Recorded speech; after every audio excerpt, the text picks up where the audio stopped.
প্রিয় ভিউয়ার আসসালামু আলাইকুম। ভিলেজ বয় আমি রোয়ান চ্যানেলে নতুন একটি ভিডিও নিয়ে আসলাম। আর আজকের ভিডিওটি হচ্ছে গুগু পাখির বাচ্চাকে কিভাবে খাবার দিতে হয়, কিভাবে গুগু পাখির যত্ন নিতে হয়, আর কি কি খাবার গুগু পাখির বাচ্চাকে দেবেন। তো শুরুতেই আমি বলে নিই, এই যে দেখতে পাচ্ছেন এখানে দুটি গুগু পাখির বাচ্চা আছে, আর এই গুগু পাখির বাচ্চাকে কিভাবে খাবার দেবেন এই খাবার দেওয়া নিয়ে আমার চ্যানেলে ভিডিও আছে। তারপরও আজকে আবার নতুন করে তৈরি করছি আজকের ভিডিওটি। তো গুগু পাখির বাচ্চাকে খাবার দিতে হলে প্রথমেই একটি কাপড় নিতে হবে।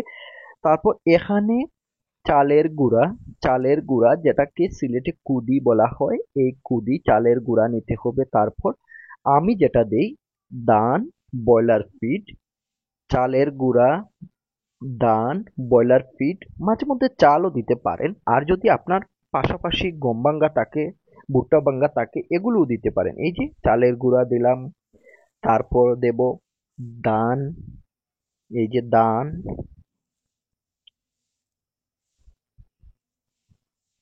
তারপর নেব আমরা ব্রয়লার ফিড, এই যে ব্রয়লার ফিড।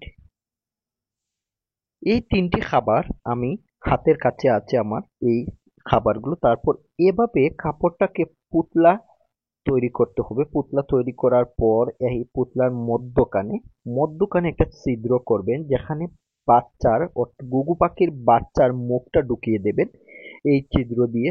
তাহলেই পাখির বাচ্চা খাবার খেতে পারবে। শালিক পাখি ময়না পাখির মতো গুগু পাখি হা করে খাবার নেয় না। এভাবেই গুগু পাখির বাচ্চাকে খাবার দিতে হয়। তো প্রথমে কাপড় নিলাম, তারপর চালের গুঁড়া, দান, ব্রয়লার ফিড মিক্স করলাম, পুতলা তৈরি করলাম, ছিদ্র করলাম। এবার এই পুতলাটা বেঁধে নিয়ে পানির মধ্যে ভিজিয়ে, এই যে অর্থাৎ যে খাবারগুলো আমরা দিয়েছি এখানে ভিতরে, চালের গুঁড়া, দান, ব্রয়লার ফিড, এগুলো ভিজানোর চেষ্টা করেছি। ভিজানো খাবারটা যদি বাচ্চাগুলো খায় তাহলে কোনো সমস্যা হবে না। আর শুকনা খাবার অনেক সময় গলাতে আটকে যেতে পারে, তার জন্য এই খাবারটা ভিজিয়ে নিলাম। ২-৩ বার পানিতে ভিজিয়ে নেবেন। তারপর এই পুতলার ছিদ্রে বাচ্চার মুখ ঢুকিয়ে নেবেন। যদিও আমার একটি হাতে একটি ফোন আর আরেকটি হাতে পুতলা, তার জন্য বাচ্চার মুখটা অন্য হাত দিয়ে ঢুকিয়ে দিতে পারছি না। আপনারা এই বাচ্চার মুখটা এই পুতলার ছিদ্র ছিদ্রে মুখটা ঢুকিয়ে দিবেন। এই যে দেখেন বাচ্চাটা কিভাবে সুন্দর করে খাবারটা খেয়ে নিচ্ছে খাবারটা খেয়ে নিচ্ছে।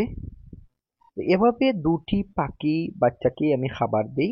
আর আরো অনেকগুলো ভিডিও তৈরি করা আছে গুগু পাখির বাচ্চাকে কিভাবে খাবার দিবেন, কি কি খাবার দিবেন। তো সাধারণত আমি যে খাবারগুলো দেই, চালের গুঁড়া, দান, ব্রয়লার ফিড। আপনার হাতের কাছে যদি গম ভাঙ্গা, ভুট্টা ভাঙ্গা এইসব থাকে তাহলে আপনি দিতে পারেন। তারপর আপনার যদি অন্য পাখি থাকে, বাজরিগার এইসব পাখি, তাহলে চীনা ক্রাউন এইসব দিতে পারেন এই খাবারের সাথে মিক্স করে। আর যদি কিছুই না থাকে, চালের গুঁড়া, ব্রয়লার ফিড, দান, এই তিনটা খাবার মিক্স করে পুতলা তৈরি করে এভাবেই বাচ্চাগুলোকে খাবার দিবেন। তাহলেই আপনার পাখির বাচ্চাগুলো বড় হয়ে যাবে। তো আরেকটি বিষয় আমি আপনাদের বলে নিই, গুগু পাখির বাচ্চার ক্ষেত্রে হয় কি, এই খাবারটা খাওয়ানোর পর দেখা যায় পাখির বাচ্চায় গলাতে আটকে যায়। একটু সময় নিয়ে একটু পর পর খাবার দিবেন। তারপর হাতের তালুতে পানি নিয়ে এই পাখির মুখটা এই পানির মধ্যে লাগিয়ে দেবেন, দেখবেন পানি খেয়ে নেবে। অল্প খাবানোর পর হাতের তালুতে পানি দেবে, তাহলে এই গলাতে যে খাবারগুলো আছে এগুলো গলাতে আটকে থাকবে না, চলে যাবে এই খাবারগুলো। তো এভাবে পানি দিবেন।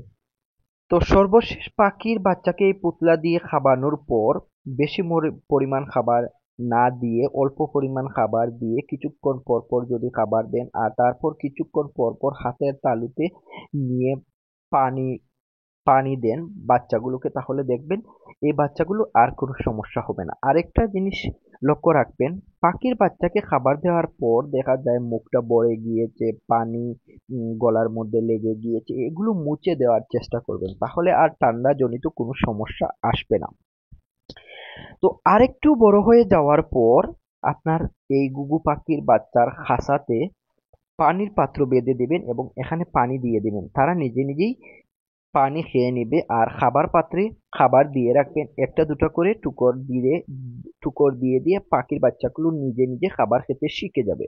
তো আশা করি ভিউয়ার আজকের এই ভিডিও থেকে আপনারা জেনে গিয়েছেন ঘুঘু পাখির বাচ্চাকে খাবার কিভাবে দিবেন, কি কি খাবার দিতে পারেন, আপনার হাতের কাছে যে খাবারগুলো পাবেন সেই খাবারগুলো দেবেন। আর আরেকটা বিষয় আপনাদেরকে বলে নেই, কখনোই ঘুঘু পাখির বাচ্চাকে ঠোঁট মেলিয়ে হা করিয়ে খাবার দেবেন না, তাহলে ঠোঁটগুলো ভেঙে যেতে পারে অথবা এখানে আঘাত পেয়ে বাচ্চাগুলো মারা যেতে পারে।